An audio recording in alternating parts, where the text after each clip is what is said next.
Bien, bonjour à tous, bonjour chers internautes, chers abonnés. Dans cette vidéo, je vais interviewer pour vous le docteur Tien Charles, qui est interniste. Alors, bonjour docteur. Bonjour. Comment vous allez ce matin? Je vais très bien, je vais très bien. Ok, super. Dans cette vidéo, nous allons parler du diabète.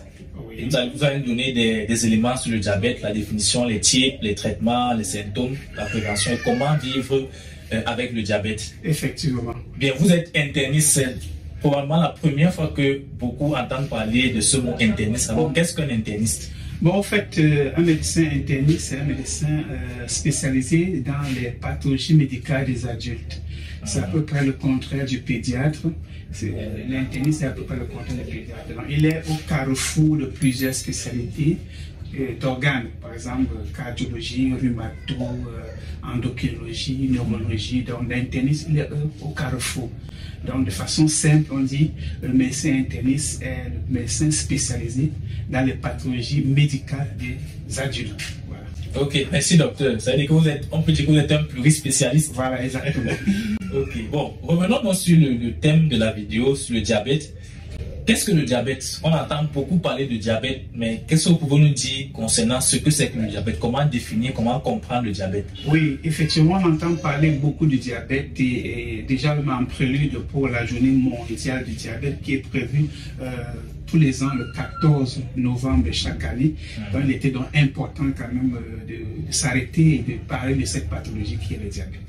Alors, le diabète, c'est un groupe d'affections métaboliques qui se manifeste donc par une hyperglycémie chronique, c'est-à-dire quand le taux de sucre est très élevé dans le sang pendant longtemps, la personne donc souffre de cette maladie qu'on appelle le diabète.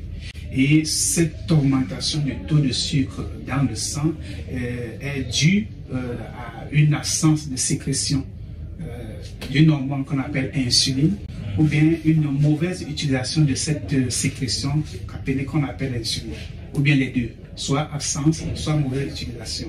C'est ça qui va donc provoquer une hyperglycémie, une augmentation du taux de sucre dans le sang de façon chronique. Et là, on dira donc que le patient est diabétique. Alors, est-ce qu'il existe plusieurs types différents de diabète? Oui, effectivement, il y a plusieurs types. Il y en a plein, mais on les a regroupés en quelques classes. Il y a d'abord le diabète de type 1, qui s'exprime ici par le fait que le pancréas, qui est l'organe au fait qui sécrète l'insuline, est totalement détruite et que l'individu ne peut pas sécréter l'insuline. Alors, il y a le type 2, qu'on appelle généralement type gras, qui est aussi un type de diabète que l'on rencontre beaucoup plus actuellement. 95% des patients diabétiques sont des diabétiques de type 2. Donc là, c'est le diabète majoritaire. Majoritaire actuel. Bon, en dehors de type 1 et de type 2, il y a ce qu'on appelle le diabète gestationnaire, qui est souvent découvert au moment de la grossesse, et puis les autres types de diabète. Donc, c'est-à-dire que la femme n'était pas diabétique avant de tomber enceinte? Oui, elle n'était pas diabétique, elle n'était pas connue diabétique, mais la grossesse est venue maintenant potentialiser, la grossesse est venue actuellement découvrir le diabète qui est à l'étape cachée dans l'organisme. Donc parfois même ces patients, ces diabétiques, ces diabètes gestationnels, à la fin de leur grossesse après l'accouchement, cette pathologie part. Et d'autres, par contre, ça reste. Donc, au fait, aujourd'hui, c'est surtout le diabète de type 2 qui est connu dans la population dans le monde entier à 95%. Ok, docteur, puisqu'il y a plusieurs types de diabète, est-ce que tous ces types de diabète se manifestent de la même manière? Est-ce que le patient va ressentir les mêmes symptômes? Et quels sont les symptômes ou les manifestations qui pourraient pousser un individu à penser qu'il peut avoir le diabète? Oui, il y a des manifestations, mais il faut d'abord dire que généralement, le diabète est une maladie silencieuse. Il y a des gens qui peuvent avoir cette pathologie, diabète, et ne pas présenter de symptômes. Et on les découvre seulement au cours d'une complication, d'une consultation de routine. On découvre que la personne est diabétique. Et c'est beaucoup de nos patients sont diabétiques, ont été découverts diabétiques en consultation. Mais par contre, il y a quand même quelques signes qui peuvent donc interpeller le médecin à penser que le malade est en train de faire le diabète. Alors, nous avons ce qu'on appelle le syndrome polyuropolydipsie, c'est-à-dire que l'individu qui urine beaucoup, qui boit beaucoup, Et en dehors du fait que la personne urine beaucoup, boit beaucoup, la personne aussi est fatiguée et parfois maigrie. Donc, quand vous avez ces 4 symptômes, un individu qui commence à boire à longueur de journée alors que ce n'était pas habituel, commence à uriner plusieurs fois et est fatigué, maigri, là, ça nous interpelle. On est obligé maintenant de chercher à savoir si réellement ce patient est diabétique. Alors, devant ces symptômes, on ne s'arrête pas là. On a des examens qu'on fait. Un examen qu'on appelle la glycémie à jeûne. C'est-à-dire qu'on prend une goutte de sang d'un individu qui est resté environ 8 heures de temps sans manger. Et cette glycémie à jeûne nous donne des valeurs que nous interprétons pour savoir si le patient est diabétique ou pas. En dehors de la glycémie à jeûne, il y a la glycémie aléatoire, c'est-à-dire à n'importe quel moment de la journée. Donc même après le repas. Même après le repas. Il y a aussi notre glycémie qu'on appelle une glycémie postprandiale, c'est-à-dire 2 heures de temps après le repas. Nous testons ce type de taux de sucre dans l'organisme et ça donne des valeurs que nous, médecins, on interprète et ça nous permet de savoir si le patient est diabétique ou non. Dernier élément du diagnostic, c'est ce que nous appelons l'hémoglobine glyquée, qui donne un peu la moyenne de la glycémie de cet individu au bout de 3 mois. Et ça aussi, ça nous permet de faire le diagnostic du diabète. Donc, en dehors des symptômes, il y a dans cet examen glycémie et hémoglobine glyquée qui nous donne la confirmation de ce que nous avons pensé devant les symptômes. Donc, si on comprend bien, ça veut dire qu'on ne peut pas seulement sur la base des symptômes dire que quelqu'un est diabétique. Non, pas seulement sur la base des symptômes. Les symptômes sont seulement là pour nous orienter à penser à cette pathologie. Parce qu'il y a même d'autres maladies qui peuvent donner ces symptômes. La personne urine beaucoup, boit beaucoup, est fatiguée. Même une infection urinaire peut donner ces genres de symptômes. Mais le diagnostic doit être fait donc par ce prélèvement, glycémie ou bien hémoglobine glyquée. Ok, docteur, qu'est-ce qui peut provoquer, déclencher le développement du diabète? Oui, quels sont les facteurs de risque du diabète? Oui, avant les facteurs de risque, c'est parce qu'il y a certains qui demandent toujours est-ce qu'il y a une cause particulière du diabète? On va dire à 95%, à 97%, mais il n'y a pas une cause particulière. Parce que bon, c'est une pathologie on ne peut pas dire c'est ça qui a causé. Mais par contre, nous avons ce qu'on appelle les facteurs de risque, c'est-à-dire les facteurs qui existent, qui permettent de pouvoir se rapprocher de la création, de l'initiation du diabète. C'est ça que nous appelons les facteurs de risque. Et ici, il y en a plein de facteurs de risque. D'abord, nous allons voir l'alcool. L'alcool, pour quelqu'un qui est un consommateur d'alcool, il est déjà prédisposé à faire le diabète. Il y a le tabac. Même si les gens ont arrêté de fumer, il faut arrêter de fumer au moins pendant 3 ans pour que le facteur cigarette, le facteur tabac soit éliminé des facteurs de risque de diabète.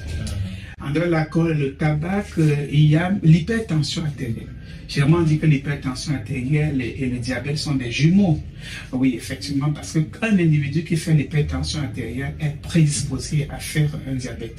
Il y a aussi ce que nous appelons les dyslipidémies, c'est-à-dire un trouble de la mauvaise graisse dans l'organisme qui peut donc amener l'individu à faire le diabète. Et il y a aussi l'obésité, quand déjà l'indice de masse corporelle est supérieur à 30, la personne est prédisposée à faire le diabète. Déjà même dans les statistiques, les diabétiques de type 2, 60% sont des personnes obèses.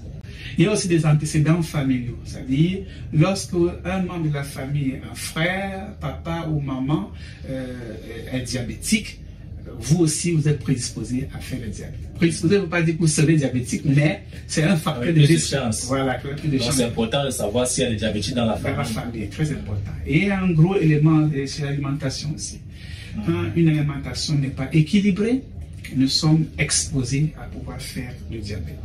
Au-delà de tout ça, il y a quelques facteurs génétiques qui prédisposent l'individu à faire la maladie. Alors voilà en gros les facteurs de risque que nous avons devant le diabète.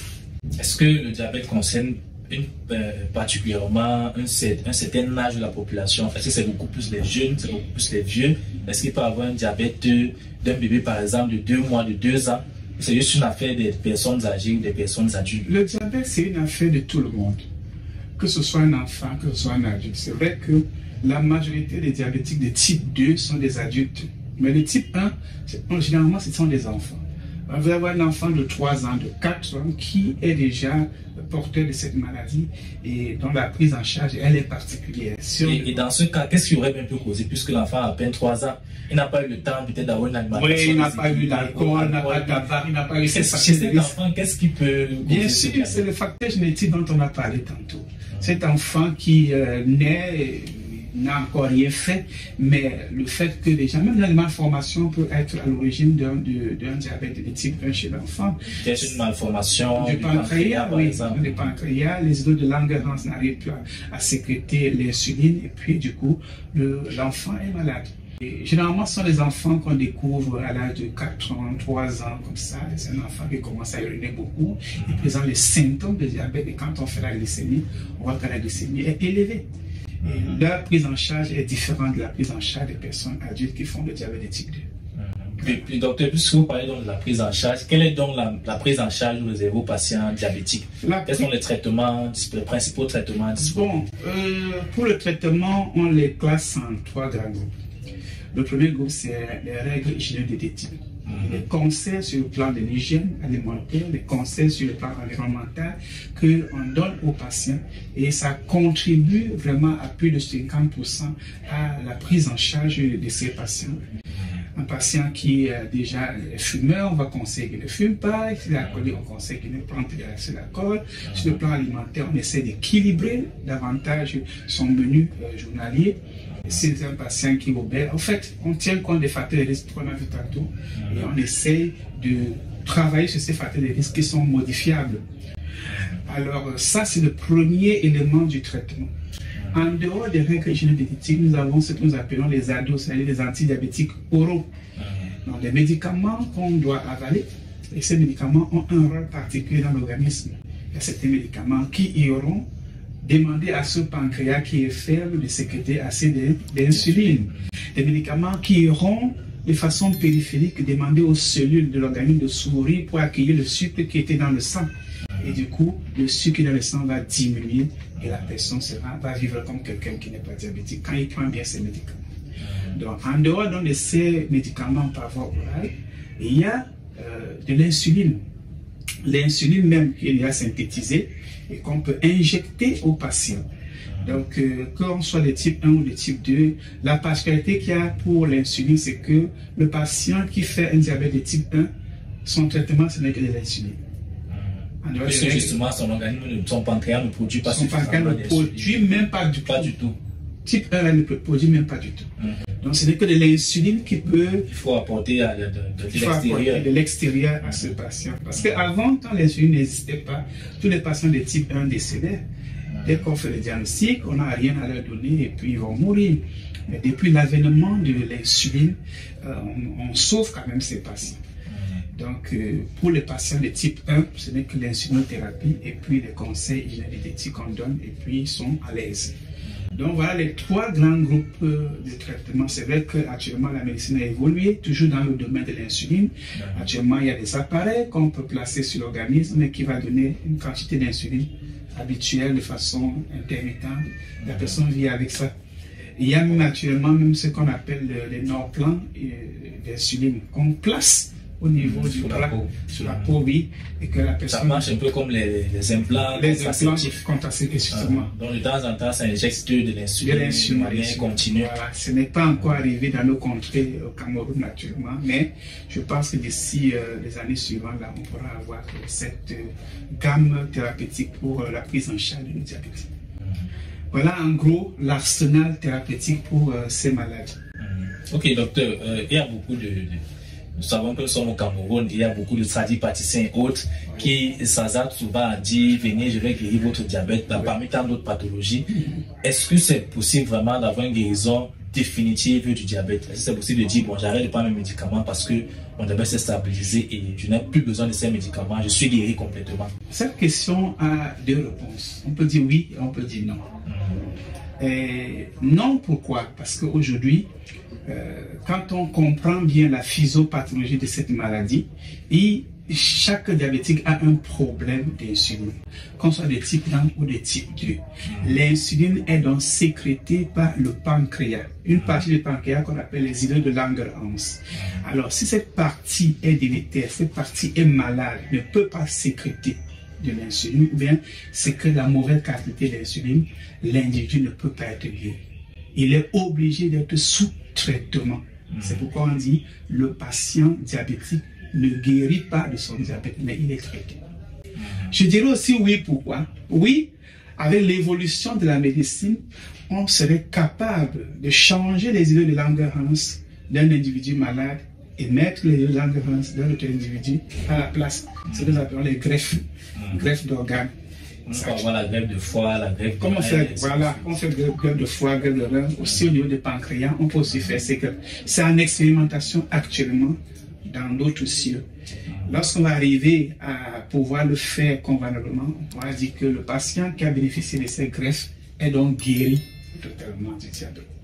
Notre praticien qui parle de guérison totale, généralement c'est souvent des patients qui ne sont même pas diagnostiqués diabétiques.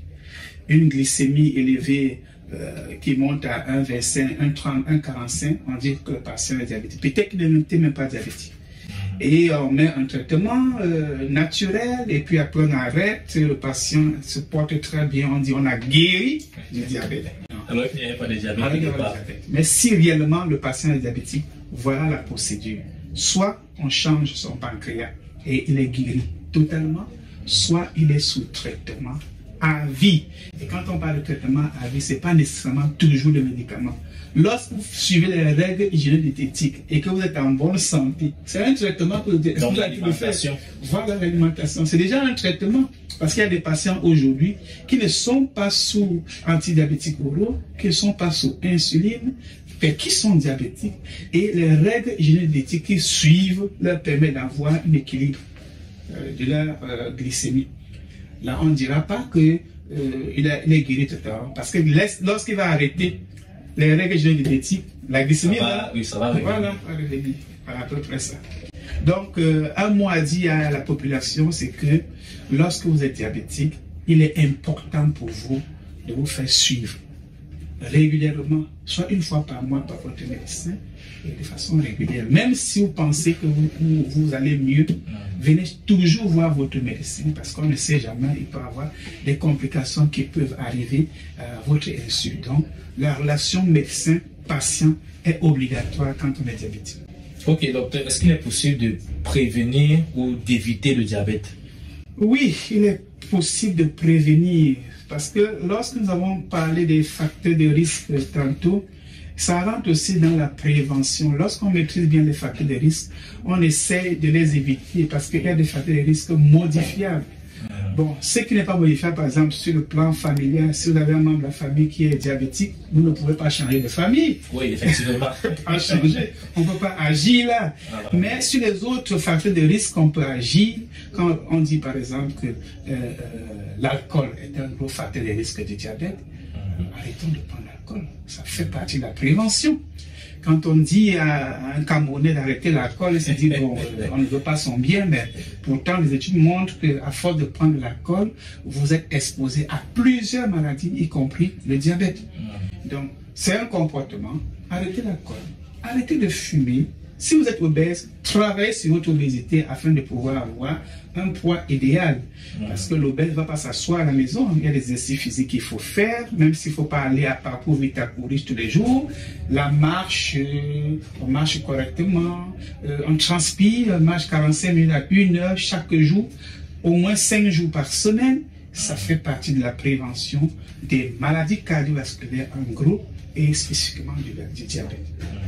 Alors, toujours dans la prévention, on a parlé de l'hypertension artérielle. Déjà, comme je l'ai dit, l'hypertension artérielle et le diabète sont des frères jumeaux. Un patient qui est diabétique est prédisposé à faire l'hypertension artérielle. Un patient qui est hypertendu est prédisposé à faire le diabète. Alors, si vous êtes déjà hypertendu, il faut bien prendre vos médicaments, être bien suivi pour ne pas arriver à l'étape du diabète. Donc, ça rentre dans la prévention.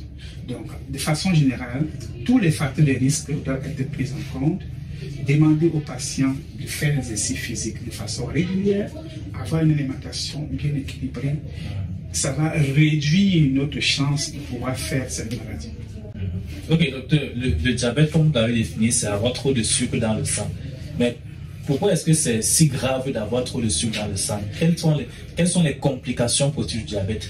À quoi est-ce que le diabète peut conduire d'autres comme dommages sur l'organisme? Oui, effectivement, il y a des complications.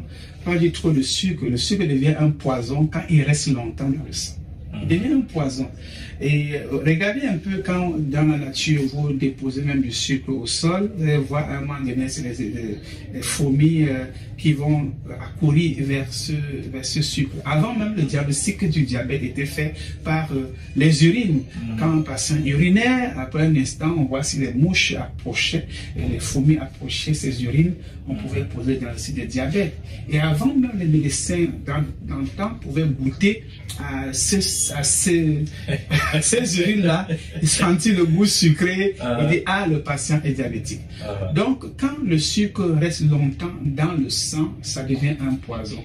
Et vous convenez avec moi que le sang circule partout dans l'organisme. Puisqu'il devient un poison, il va donc créer des complications sur plusieurs organes. Il y a des complications comme en ophtalmologie, on va parler de rétinopathie diabétique, que le sucre est beaucoup dans le sang, et le sang qui vient au niveau des yeux, étant donné qu'il y a ce poison sucre qui reste longtemps, ça va donc créer des dommages au niveau de la rétine de l'œil. Et on parlera de rétinopathie diabétique. Même chose au niveau des reins, on parle de néphropathie diabétique. Ce sont des complications que les diabétiques peuvent avoir. Il y a aussi d'autres complications comme l'impuissance chez un homme. Ah bon? Oui, on en a plein de cas comme ça, l'impuissance. C'est cas avéré. Voilà, parce que le patient n'a pas bien pris son traitement, n'a pas été bien suivi, n'a pas été équilibré et à la longue fait donc ces genres de complications.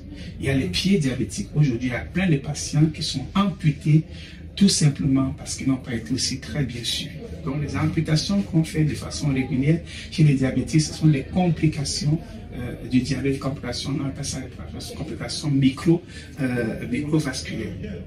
Donc, tout organe, je n'ai cité que quelques complications, puisque le sang circule partout, que ce soit au niveau du cœur, on a ce qu'on appelle les infarctus du myocarde, qu'on appelle généralement crise cardiaque, c'est des complications du diabète. L'AVC au niveau du cerveau, accident vasculaire cérébral, c'est aussi l'une des complications du diabète.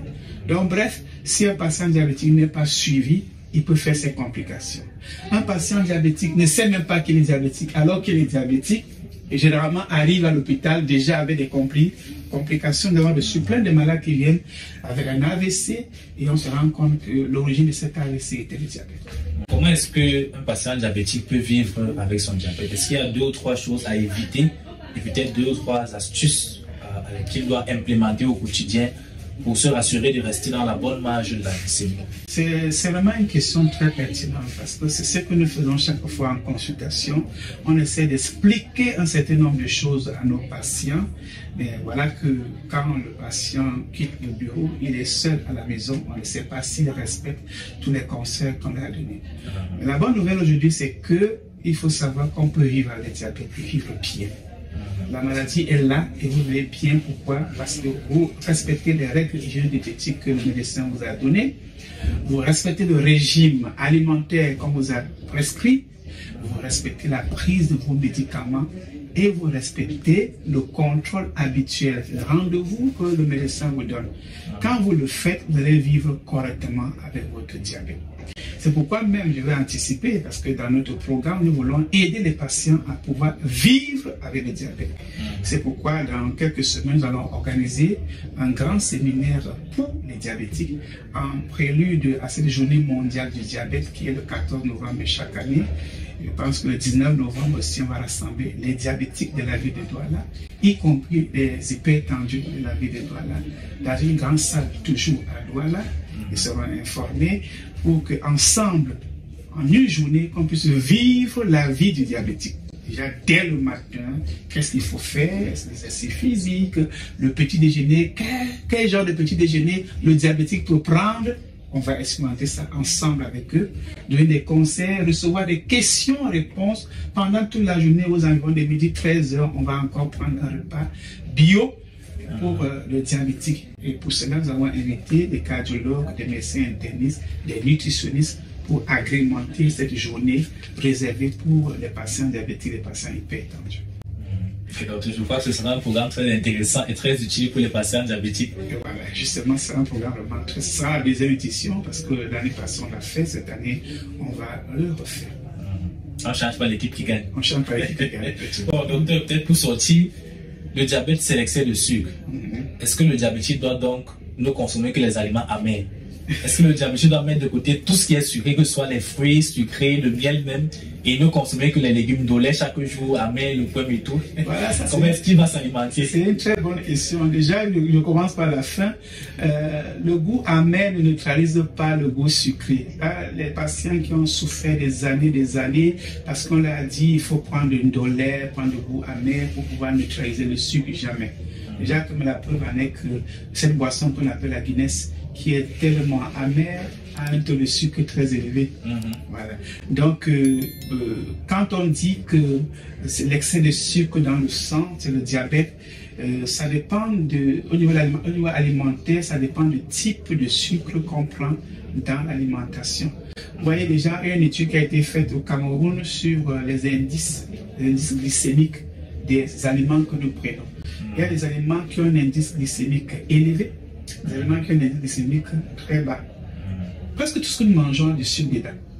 Parce que le sucre est important pour notre énergie. Parce que même les fruits. Bien sûr, quand nous prenons des fruits, les légumes aussi. Les légumes aussi. Sauf que les légumes ont un indice glycémique vraiment très bas, voire presque zéro. Donc c'est pourquoi on demande aux patients diabétiques, c'est pas qu'ils ne prennent pas de sucre, mais qu'ils prennent un sucre lent, un sucre qui a un indice glycémique très bas. Je prends l'exemple seulement de 2 repas. Quand on prend par exemple la patate et les pommes de terre, selon vous docteur, entre la patate et les pommes de terre, qu'est-ce qui est sucré? C'est la patate. C'est la patate.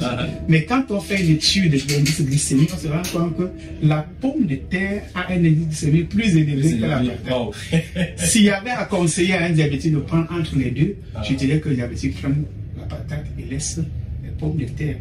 Donc, c'est pour dire, dans chaque aliment... On va se baser uniquement sur le goût. Sur le goût, voilà. Chaque aliment, regardons quand on mange du pain. Quand vous commencez à prendre du pain, vous avez le goût salé. Et à fur et à mesure que vous mâchez, vous ressentez déjà un goût sucré. Parce que déjà au niveau de la bouche, il y a déjà la salive qui va transformer l'amidon qui est là en glucose. Et le sucre est là. Et ce n'est pas interdit aux diabétiques de pouvoir prendre du sucre. Parce qu'au fait, quand on dit sucre, c'est vraiment le sucre, vraiment glycémique très élevé. Par exemple, comme dans le bonbon, le chocolat, les pâtisseries.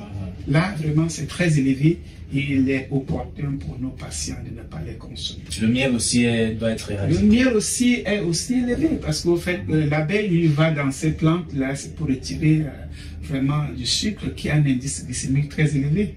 Les gens pensent qu'en laissant les sucres en morceaux et en prenant le miel, on a moins pris de sucre, mais c'est la même chose. Donc, il vaut mieux éviter en majorité les goûts sucrés. Et parce que tous les autres aliments aussi ont du sucre, mais c'est des très bons sucres, des sucres lents pour notre alimentation. Quand un patient prend du riz, il y a du sucre lent à l'intérieur. Mais dans le conseil hygiène-d'études que nous donnons aux malades, c'est que l'alimentation soit composée en majorité à 50% de légumes.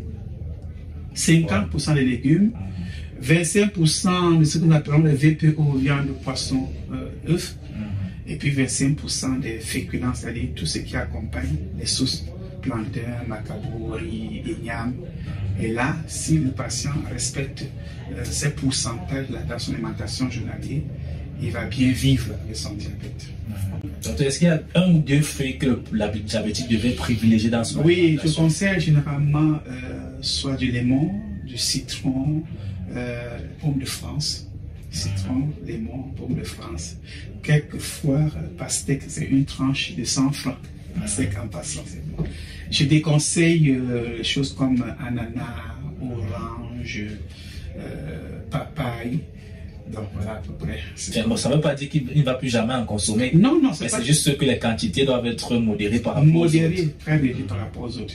Donc finalement, peut-être le plus important pour le diabétique, c'est lorsqu'il consomme un aliment, de prendre aussi sa glycémie pour savoir si sa glycémie a été trop augmentée ou pas. Ça, c'est très important. Je crois que c'est quelque chose qui doit aussi être fait de manière individuelle, parce qu'on peut avoir des données globales. Maintenant, chaque patient d'habitude doit se surveiller, savoir par exemple que quand je prends tel aliment, ça augmente plus ma glycémie, donc je dois faire plus attention. Oui, c'est très important même cette remarque-là, parce qu'il est même demandé aujourd'hui que chaque famille puisse avoir un glucomètre, c'est-à-dire l'appareil pour pouvoir prendre la glycémie. Je dis bien chaque famille, qui est diabétique à l'intérieur ou pas. Chaque famille. Chaque maison doit avoir un... Effectivement, parce que le diagnostic du diabète est sous-estimé dans nos cieux. Sous-estimé. On dit 50% des diabétiques ne savent pas qu'ils sont diabétiques. C'est pourquoi il est recommandé à chaque famille d'avoir au moins un glucomètre. Le glucomètre, c'est l'appareil pour pouvoir tester le taux de sucre dans le sang. Là, ça peut nous aider à facilement découvrir des personnes qui sont diabétiques qu'on n'a pas connues. Plus important encore pour le patient diabétique d'avoir son appareil, parce que de façon habituelle, soit chaque jour, soit au moins 2 fois par semaine, quand il est déjà équilibré, il doit pouvoir contrôler son taux de sucre dans le sang. Ça peut même l'interpeller parce que le diabète est une maladie progressive. Ça avance. C'est-à-dire que vous pouvez être aujourd'hui sur un traitement antidiabétique oral, un seul comprimé, et que d'ici 2 mois, 3 mois, le seul comprimé ne suffit plus pour vous équilibrer. On passe à d'autres comprimés. D'ici 1 an, 2 ans, peut-être les comprimés ne suffisent pas pour vous équilibrer. On passe à l'insuline. Donc c'est pour dire, comme le diabète est une maladie évolutive, il est important que le patient contrôle régulièrement sa glycémie. Le patient peut se dire, bon, le docteur m'a prescrit tel médicament, il m'a donné tel conseil, je suis bien les conseils, je prends bien le médicament, ma glycémie elle est bonne depuis quelques jours, je ne contrôle plus. Et le patient reste comme ça 2 mois, 3 mois, 6 mois, ne contrôle plus et nous revient avec des complications. Parce que la maladie a évolué et le patient n'a pas su. Alors que s'il avait son glucomètre, peut-être au bout de 1 mois, 2 mois, il va se rendre compte que pourtant je prends bien le médicament, pourtant je respecte bien les conseils que le médecin m'a donnés, mais pourquoi ma glycémie est en train de grimper, de monter? Et le patient va revenir immédiatement voir le médecin. Le médecin saura que bon, il a bien pris ses médicaments, il a bien suivi les conseils, mais la glycémie évolue, donc la maladie était en train d'évoluer. Et le médecin va prendre ses responsabilités pour vous prescrire autre médicament, bien ajouter la dose que vous prenez avant pour pouvoir équilibrer votre diabète. Donc c'est extrêmement important que chaque patient puisse avoir son glucomètre. Et c'est possible, parce que les gens pensent que le glucomètre coûte cher, mais actuellement sur le marché, on peut trouver des très bons glucomètres à des très bons prix. Il suffit de contacter votre médecin, il va vous aider. Ok, merci docteur Tienchu. Nous rappelons qu'il est interniste. Nous remercions le docteur pour les différents éléments sur le diabète. Et nous remercions les internautes de nous avoir suivis tout au long de la vidéo. Nous espérons que ça a été utile et je crois que certainement on aura l'occasion, j'aurai l'occasion d'interroger encore le docteur sur d'autres pathologies. Bien sûr, il n'y a pas de souci. Ok, bonne journée à vous docteur. Bonne journée à vous. Ok.